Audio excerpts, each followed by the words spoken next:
म्हणलं लई एक नंबर. तुमचं आणि माझं किचन लई तर लई ट्रॉली किचन असेल, वेगळं काय असणार आहे दावा. पण हे किचन सगळं ऑटोमॅटिक व्हॉइस कमांडवर चालतं. बटन दाबलं की चहा उकळायचा, जागेन तुम्ही.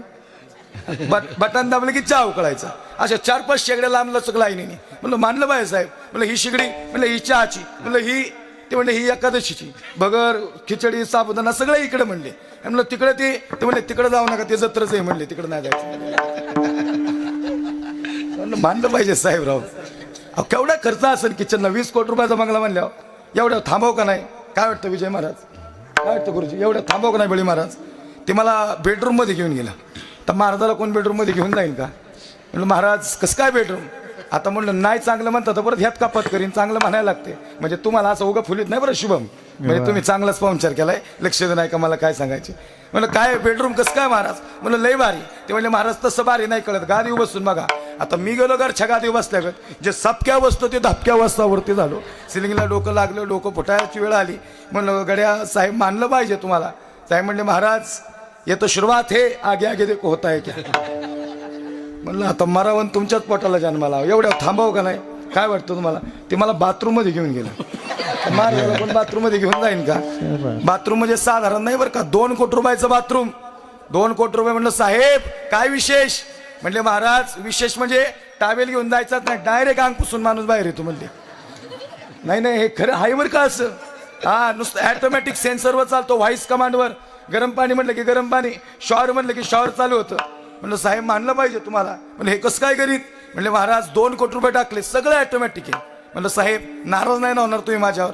नाही म्हणले महाराज तुम्ही अतिथी आमचे, तुमच्यावर का नाराज व्हायचं? म्हणजे एकच प्रश्न विचारू का? म्हणले विचारा. म्हणलं मग साहेब बंगला 20 कोटी रुपयाचा आणि बाथरूम 2 कोटी रुपयाचं, पण शेवटची आंघोळ कुठे?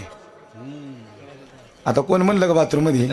नाही नाही महाराज स्मशानभूमीत वाक्य केलेलं आहे, मंजिल तो तरी यही थी लेकिन वक्त गुजर गया आते आते, ए बंदे अरे क्या मिला तुझे इस दुनिया से, अपनों ने ही जला दिया जाते जाते.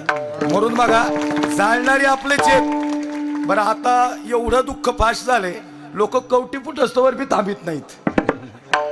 त्याला म्हणलं अरे कवटी तरी फुटून द्यायची. ती म्हणलं आता फुटन तर कुठं जाती म्हणली ती. अरे पण म्हणलं आयुष्य तुझ्यासाठी व्यतीत केलं ना गड्या. महाराज या जन्माचं दुःख फार मोठं आहे, लक्षात नाही का? फार मोठी मोठी माणसं आली, त्यांना जावं लागलं. जगद्गुरु तुकोबाराय खऱ्या अर्थानं जगाच्या मालकाला बोलवत आहेत. हे सामर्थ्य तुकोबारायांचं फार मोठं आहे. अजून एक गोष्ट सांगू का? तसं पाहिलं गेलं तर तुकोबाराय या मृत्यू लोकात येतच नव्हते. ते विठोबांनी सांगितलं तुका तुला जावं लागल. तुका म्हणला देवा सगळं जमल पण मृत्यू लोकात जाणार नाही. मृत्यू लोकात म्हणजे इकडे जाणार नाही. काय झालं तुका म्हणतो हे विठोबा मला माहिती आहे तुम्हाला चांगल्या कामाला पाठवतो, पण ज्या मृत्यू लोकात तुम्हाला पाठवतो ना तिथे लोक लय वांगाळ आहेत. वांगाळ कळलं तुम्हाला? नाही कळलं वांगाळ?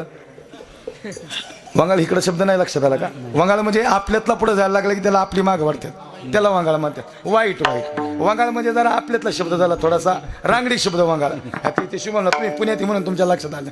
वांगाळ म्हणजे आपल्यातला पुढे जायला लागला बाबा की त्याला आपली माग वाढतात. आणि तुम्हाला खरं सांगू का, तुमच्या राजकारणातलं वांगाळ नाहीत, आमच्याकडे लय. परवा दिवशी एका कीर्तनाला गेलो.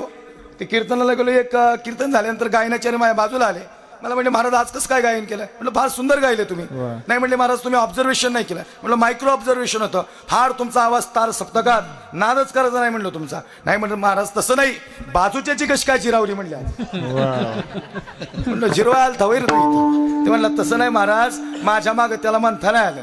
म्हणलं तुझ्या मागं त्याला मंथा नाही येणं म्हणजे परमार्थ नाही, तुझ्या सोबत म्हणून घे म्हणजे खरा परमार्थ आहे. परमार्थ हे महाधन जोडी देवाचे चरण. आता इकडंच एवढी स्पर्धा झाली. आमचा एक गावाकडचा मित्र आहे, तुळशीची माळ घातली आळंदीला जाऊन आणि चांगलं भजन वगैरे म्हणायला लागला. तालात बसवलं, पक्वा जाव पेटीवर सगळं स्वरात तालबद्ध एकदम भारी. म्हणलं महाराज आता एकादशीला भजनाला जायचं. गणेश महाराज मी त्याला म्हणलं चल तू पुढं. मी म्हणलं आलोच मागून. ते पुढे गेलं, मंदिरात गेलं, तसं 10व्या मिनिटाला मंदिरातून बाहेर आलं. म्हणलं काय झालं?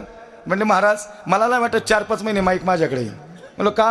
म्हणजे अहो माईकवरती ह्यांच्यात भांडणं आहेत. नाही कळलं का तुम्हाला अजून? बरं मोठं वाक्य सांगू का?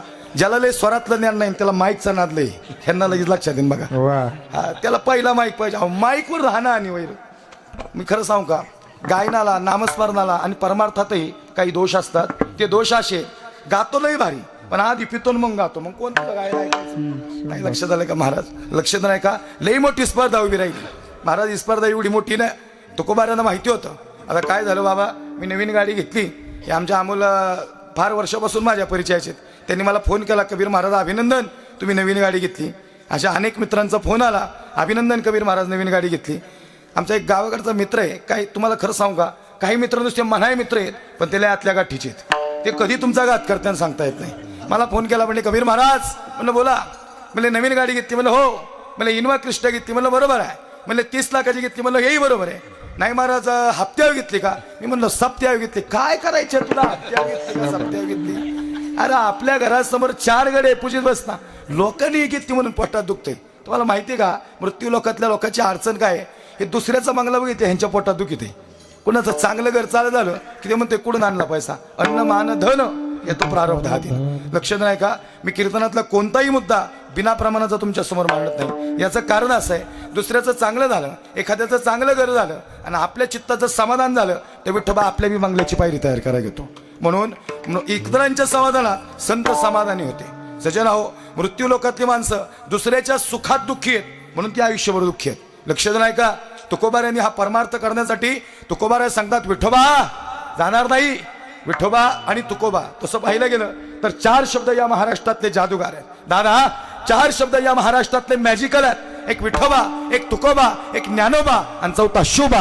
हे 4 शब्द महाराष्ट्रातले जादूगार आहेत. विठोबानं काय दिलं तर विठोबानं प्रेम दिलं. तुकोबांनी काय दिलं तर माता सुनेसाठी गाथा दिली. ज्ञानोबांनी काय दिलं, अमृत अनुभव चांगले पासष्टी ज्ञानेश्वरी आमच्यासाठी हरिपाठ दिला. आणि शुभानं काय दिलं तर इथं बसण्याचं स्वातंत्र्य आणि हे स्वराज्य आमच्या स्वाधीन केलं. म्हणून 4 शब्द महाराष्ट्रात जादूगार. विठोबांनी सांगितलं तुका जावं लागेल. तुकोबारे सांगतात जाईल देवा, पण 2 गोष्टी द्याव्या लागतील. 1 मृत्यू लोकात मरण नको, आणि 2 जर समाजाने त्रास दिला तर मुराडी म्हणून तुम्हाला घ्यायला आला पाहिजे. विठ्ठला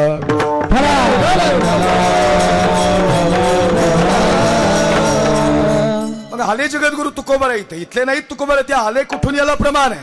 वैकुंठवासी आलो